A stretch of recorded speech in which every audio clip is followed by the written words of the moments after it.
Video பார்க்கறதுக்கு முன்னாடி திருமாவளவன் அவர்கள் என்ன சொல்லியிருக்காருன்னா, விஜயும் சீமானும் பிஜேபி பெற்றெடுத்த பிள்ளைகள் அப்படின்னு சொல்லியிருக்காரு. இதுல ஆச்சரியத்துக்குரிய விஷயம் என்னன்னா, இவரு யாராவது ஒருத்தர் மக்கள் சக்தியை கொஞ்சம் திரட்டுற மாதிரி தெரிஞ்சாலே இந்த ஸ்டேட்மெண்ட்டை பொதுவாகவே உபயோகப்படுத்துறது உண்டு.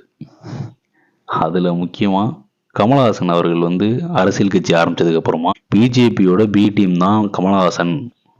பிஜேபி அவங்களோட ப்ரொபகேண்டாவை பரப்புறதுக்கு இங்க யூஸ் பண்ணிக்கிட்டு இருக்க ஆயுதம் தான் கமலஹாசன். ரொம்ப ரொம்ப சத்தமா மைக்க பிடிச்சி, நான் தான் முன்னாடி சொல்லியிருக்கோம்ல, நல்ல பேச்சாளர்கள் எதை வேணாம் நம்மளை நம்ப வைக்கலாம் அப்படின்ட்டு அந்த மாதிரி உறக்க சொன்னாரு. சில சமயங்கள்ல அந்த சமயத்துல நானே கூட நம்பியிருக்கேன், ஒருவேளை இவர் சொல்றது உண்மையாக தான் இருக்கும் போல, பிஜேபியோட இந்த ப்ரொபகேண்டாவை பரப்புறதுக்கான வேலையை பார்க்கறதுக்கு தான் கமலஹாசனை யூஸ் பண்றாங்க போல அப்படின்ட்டு.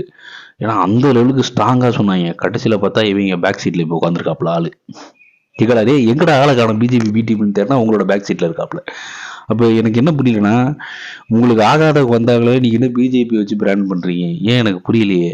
நீங்க முதல்ல பண்ண வேலை என்ன, சூஸ் பண்றாங்க ஆளெல்லாம்.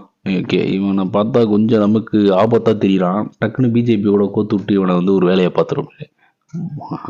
முதல்ல ஐடியாலஜிக்கலா நீங்க அவங்களுக்கு அகெயின்ஸ்டா இருக்கீங்களா, என்ன ரீசன், அவங்களுக்கான சண்டை என்ன, உங்களை அவங்க எதுவுமே சொல்லவே இல்லை, நீங்க ஏன் அவங்க இந்த கட்சிக்கு முட்டு கொடுக்குறீங்க, இப்படியான கேள்விகள்லாம் சமூக வலைத்தளத்துல எல்லாம் செய்யுது. விஜய் நீங்க எதிர்ங்க, மூர்க்கமா எதிர்ங்க, நாங்க வேணாம்னே சொல்லல, தவறே கிடையாது.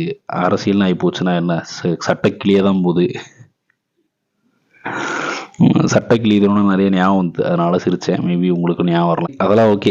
இவரு தான் கமலஹாசன் அவர்களை பிஜேபி பி டீம்னு பிராண்ட் பண்ணாரு. இப்ப பின்னாடி சீட்ல ஏத்திட்டு சுத்துறாங்க. அந்த மாதிரி இவருங்க விஜயும் சொல்றாங்க. விஜய் பின்னாடி சீட்டு ஏறுவாரான்னு தெரியல. மேபி விஜய் முன்னாடி சீட்ல உட்காந்து ட்ரை பண்றதுக்கான வாய்ப்பு அதிகமா இருக்குன்னு நினைக்கிறேன். பார்ப்போம்.